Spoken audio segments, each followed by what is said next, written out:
Dimineața, dragii mei, ieri am fost puțin plecată prin oraș și m-am oprit, este undeva, se spune, la noi la 2 benzi și am luat, am găsit păstăi. Uitați ce frumoase, eu le-am curățat, le-am spălat. Aici am să pun apă, dau drumul, am apă, îmi dau drumul. Vreau să pun și sare.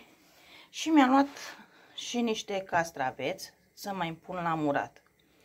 Deci azi vreau să fac castraveții și păstăile astea să mi le opăresc și să le bag, le las să răcească și să le bag la frigider, congelator. Dacă am să mă mai duc și mai găsesc, că mai trebuie să mai iau varză, că încă nu mi-am luat varza, și mai găsesc la doamna aia păstăi, vreau să mai iau, am să-mi iau, aici sunt 2 kg, vreau să mai iau încă 4 kg. Și castraveți i-am luat pe ultimii, că știți cum este, până am ajuns, eu stau la țară și până ajungem acolo, lumea cumpără. Și am luat și castraveții ăștia. Bine, mi-am luat cartofi, ceapă, uitați, am luat, s-a cumpărat și pere din acestea. Dar acum le facem pe astea. Deci astea 2. Haideți să pun și sare. Punem o lingură din asta de sare la fiert aici, eu așa pun. Când fier păstăile. Așa, lingura o să pun repede. Eu las întâi să fiarbă apa și după aia le pun. Acum am să pun castraveții. Așa, am să pun castraveții aici. Să-i așez, stați puțin să-i așez.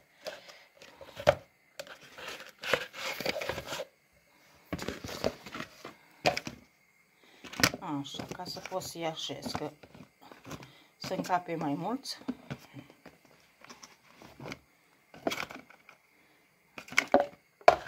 Asta e prea mare.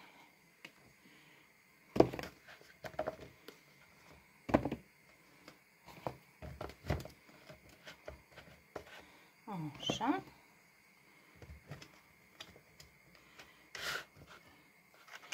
Deci pe astea i-am pus aici și mai aduc să mai pun.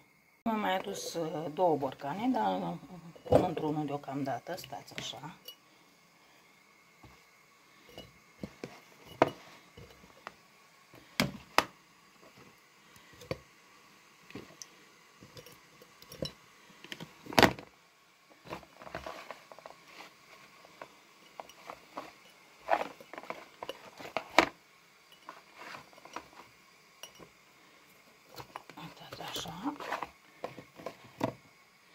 Ăsta mic îl pun, uitați aici, stați, îl pun invers, așa, și ăsta tot aici am să-l bag, așa, iar ăsta îl pun aici.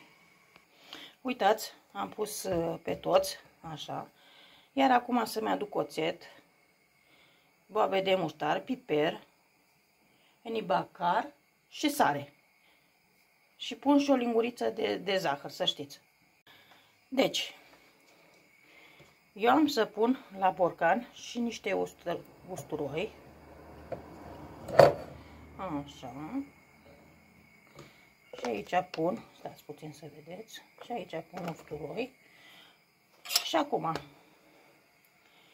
eu v-am zis, uitați, zahărul, să nu credeți că vă păcălesc, pun o linguriță de zahăr la asta, că e borcanul mic, și la asta pun 2, că e mai mare.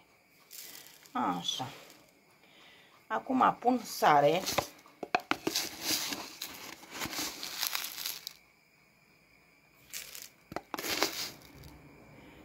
O linguriță și jumate la asta și la asta punem o linguriță. Așa. Aici și uitați, le-am amestecate toate și eu pun așa, o linguriță aici.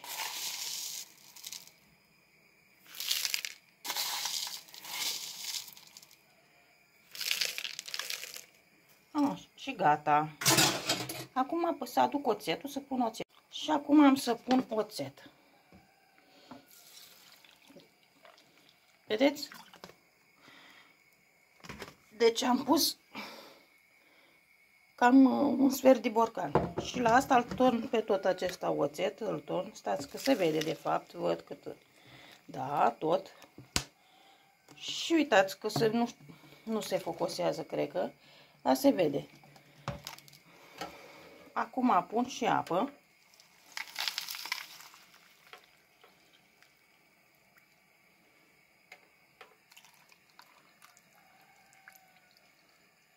Așa. Stați puțin că am câțiva castraveți care nu au vrut să intre.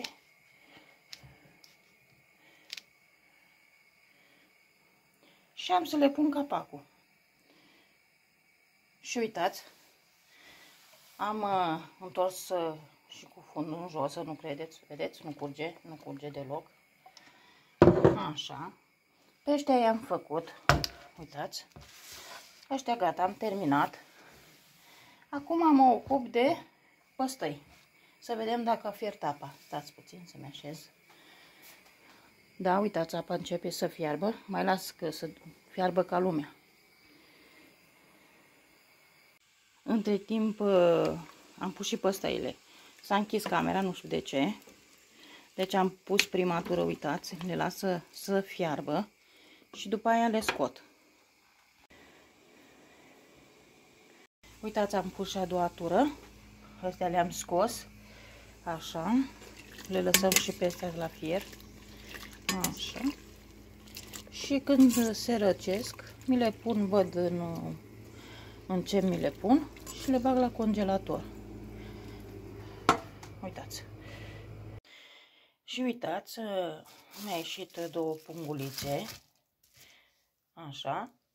Și astea. Și asta este realizarea mea pe ziua de azi și vă mulțumesc mult pentru vizionare.